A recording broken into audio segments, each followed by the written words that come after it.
여러분, 혹시 36개국을 여행해 본 사람이 한국을 어떻게 평가할지 궁금하지 않으신가요?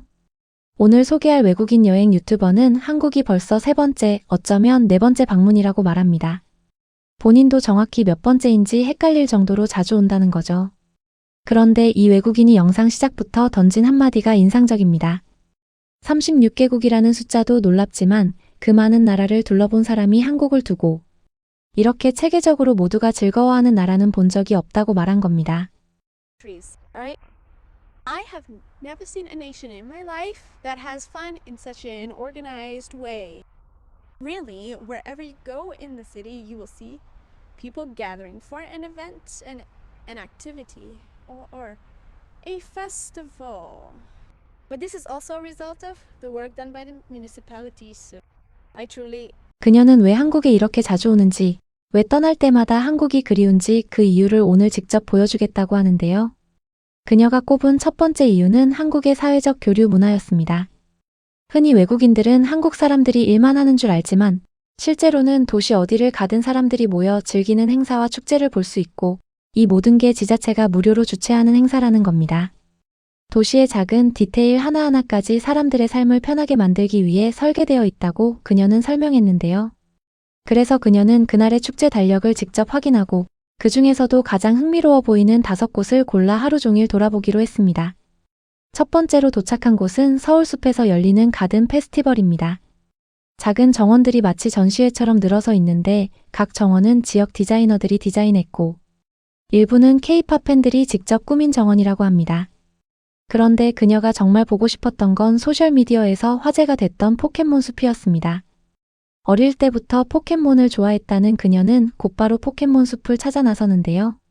가는 길은 울창한 대나무 숲길로 이어져 있었고 그 사이사이에 포켓몬 테마로 꾸며진 작은 오두막들이 숨어 있었습니다. 정원 하나하나가 전시회처럼 정성스럽게 꾸며져 있어 그녀는 걸음을 옮길 때마다 카메라를 들이댔습니다. 그런데 한국에서 유명한 장소에 그냥 들어갈 수 있을 거라 생각하면 오산입니다. 다행히 한국은 어디서나 무료 와이파이를 쉽게 찾을 수 있다는 사실을 떠올린 그녀는 곧바로 주변에서 신호를 잡았고 덕분에 대기 현황을 알려주는 이메일을 확인할 수 있었습니다. 자신의 차례까지 몇 명이 남았는지 알려주는 화면을 연 그녀는 그 숫자를 보고 한동안 말을 잇지 못합니다. 무려 756명이라는 숫자에 잠시 당황했지만 그녀는 다른 축제, I mean, even if it takes a few hours, this is a big forest. I'll make do here. There are food stands. I'll eat. I'll kill time.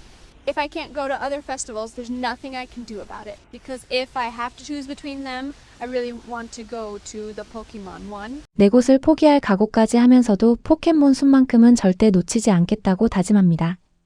기다리는 동안 가만히 있을 수 없었던 그녀는 서울숲 구석구석을 돌아다니기 시작했는데요. 그러다 우연히 마주친 건 엄청나게 큰 캐릭터 동상이었습니다. 서울의 마스코트인 해치였죠. 해치는 서울 곳곳에서 만날 수 있는 친숙한 캐릭터인데 대중교통 카드에도 그려져 있을 정도로 도시 전체에 스며들어 있다고 그녀는 설명합니다. 그렇게 공원을 거의 다 둘러볼 정도로 시간을 보낸 그녀는 맨발로 걸을 수 있는 길까지 발견하는데요. 그렇게 무려 2시간을 기다린 끝에 드디어 그녀의 차례가 다가옵니다. 과연 그녀의 반응은 어땠을까요? There's Pikachu everywhere. This was your favorite. I love Pikachu the most, of course, you know that. I also loved Charmander a lot. I'm like a child right now. I'm very happy. Hello! 2시간을 기다린 보람이 있었던 모양입니다. 안에 들어선 그녀는 어린아이처럼 신나서 사진을 찍고 또 찍었는데요. 그런데 주변을 보니 사람들이 다들 포켓몬 모자를 쓰고 있는 게 보였습니다. 알아보니 포켓몬 인스타그램 계정을 팔로우하면 무료로 나눠준다고 하는데 문제는 역시 인터넷이었습니다. 결국 그녀는 처음 만난 관광객에게 데이터를 빌려서까지 모자를 받아냅니다. 그녀가 좋아하는 포켓몬은 피카츄뿐만이 아니었습니다. 파이리 역시 그녀가 어릴 때부터 아끼던 캐릭터였다고 하는데요. 모자를 손에 쥔 그녀는 어린 시절 이야기를 시작하는데요. 90년대의 어린 시절을 보낸 그녀에게 포켓몬스터는 매일 아침을 기다리게 만든 만화였고 어느 날 갑자기 방영이 중단되면서 큰 충격을 받았다고 합니다. 그 후로 한 번도 나머지 이야기를 보지 못했다는 그녀는 33살이 된 지금 드디어 나머지 시리즈를 챙겨보겠다고 다짐합니다. 축제를 떠나야 할 시간, 시계를 보니 벌써 저녁 5시 반이었습니다. 아직 가야 할 축제가 4곳이나 남았는데요. 시간 관리에는 자신이 없다고 솔직하게 말하는 그녀지만 그래도 어떻게든 해내겠다며 다음 장소로 향합니다. 버스 정류장으로 걸어가는 길에는 지자체가 설치한 거대한 파라솔이 횡단보도마다 세워져 있었는데요. 햇볕 아래서 기다리는 걸 싫어하는 한국 사람들을 위한 배려라고 그녀는 설명합니다. 버스에 오른 그녀에게 작은 사건이 하나 생기는데요. 옆에 있던 한국 아이가 그녀가 쓰고 있던 포켓몬 모자를 보고 눈을 반짝였고 그녀는 고민 없이 그 모자를 아이에게 건넸습니다. 그렇게 어렵게 얻은 모자를 더 좋아할 사람에게 선물하며 작은 선행을 남겼습니다. 다음 목적지로 가는 길, 그녀는 시간이 없어 가지 못한 또 다른 축제 이야기를 들려줍니다. 한강 위에 해치 모양의 거대한 풍선 놀이터가 떠 있었고 사람들이 수영복을 입고 그 위에서 뛰어놀고 있었다는 겁니다. 직접 가보지는 못했지만 구경만 해도 재밌었을 거라며 아쉬워하는데요. 결국 그녀가 도착한 곳은 반포대교 인근 서울에서 가장 좋아하는 장소라고 소개하는 한강공원이었습니다. 그녀가 설명하는 한국식 피크닉 문화도 인상적입니다. 친구들과 돗자리를 깔고 치킨에 맥주, 혹은 라면이나 떡볶이를 시켜 먹는 게 한국 사람들의 흔한 주말 풍경이라는 거죠.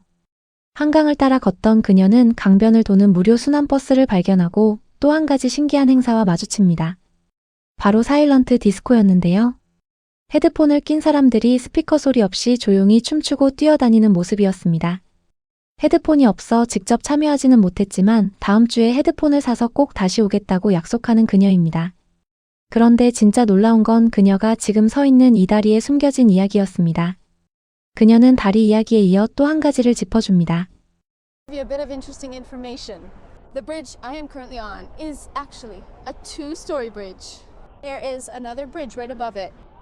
Where is the name of this bridge? It was written somewhere around here. Jamsugyo? Yes, Jamsugyo Bridge. This bridge is designed in a specific way. When it rains during the rainy season, the river water rises, and this bridge is designed to stay under. 한국에서는 재활용이 워낙 엄격해서 잘못 버리면 벌금까지 낼 수 있다 보니 축제장 쓰레기통마다 직원이 배치되어 분리수거를 도와주고 있었습니다. 시간에 쫓기던 그녀는 사람 모양의 거대한 인형 뽑기 기계까지 발견했지만 이마저도 완전 무료인데 예약이 꽉 차서 다음 주를 기약해야 했습니다.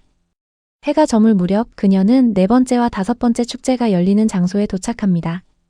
두 곳이 바로 옆에 붙어 있었던 거죠. 그녀의 뒤로는 수백 년 된 궁궐의 문이, 반대편에는 세계적인 기술 기업들의 고층 빌딩이 솟아 있었습니다. 그리고 광장 한가운데에 도착한 그 순간 그녀는 두 눈을 의심하고 맙니다. Reading their books in silence. But that's not the most interesting thing here. The most interesting thing is that there are no employees here. There is no security. Hundreds of books are sitting out here in the open. People go and make their choice from among those books. They sit on the chairs, read their books, and then put them right back. So the government really trusts its people in this regard. 도서관 안에서 직원처럼 보이는 사람들도 몇 명 있었지만 알고 보니 경비가 아니라 책장을 정리하고 벌레를 쫓아내는 관리 인력일 뿐이었다고 그녀는 덧붙였습니다. 그녀는 이런 풍경이 서울 한 곳만의 일이 아니라 강가나 다른 광장에서도 흔히 볼 수 있는 광경이라고 덧붙였습니다. 마지막으로 소개한 건 궁궐의 야간 개장 행사였는데요.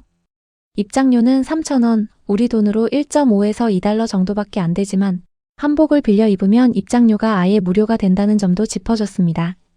이미 궁궐을 방문한 적이 있던 그녀는 직접 들어가지는 않았지만 조명이 켜진 궁궐의 외관만큼은 꼭 보여주고 싶었다고 말합니다. 그리고 보너스로 들른 곳은 청계천에 있는 또 다른 야외 도서관이었습니다. 그녀는 생각보다 시간이 남아 보너스 장소까지 보여줄 수 있었다며 이렇게 도시 곳곳에서 끊임없이 열리는 행사와 축제를 보면 한국에 대한 인식이 조금은 달라질 거라고 말했습니다. 그리고 이번이 한국에서 촬영한 첫 영상이라고 밝히며 앞으로 2달 동안 한국에 머물 예정이라 시간은 충분하다며 단순한 관광 명소뿐 아니라 현지인들의 일상과 문화까지 더 깊이 있게 보여주고 싶다는 계획도 전했습니다. 서울숲의 정원에서 시작해 2시간을 기다려 만난 포켓몬 숲, 한강의 피크닉과 사일런트 디스코, 그리고 담장도 경비도 없이 책이 놓여있는 야외 도서관까지. 이 모든 게 한 사람이 단 하루 동안 둘러본 풍경이었습니다. 36개국을 다녀본 그녀가 유독 한국에서만 이런 하루를 보냈다고 말하는 이유. 어쩌면 우리가 무심히 지나치던 동네 행사 하나하나에 그 답이 있었던 건 아닐까요?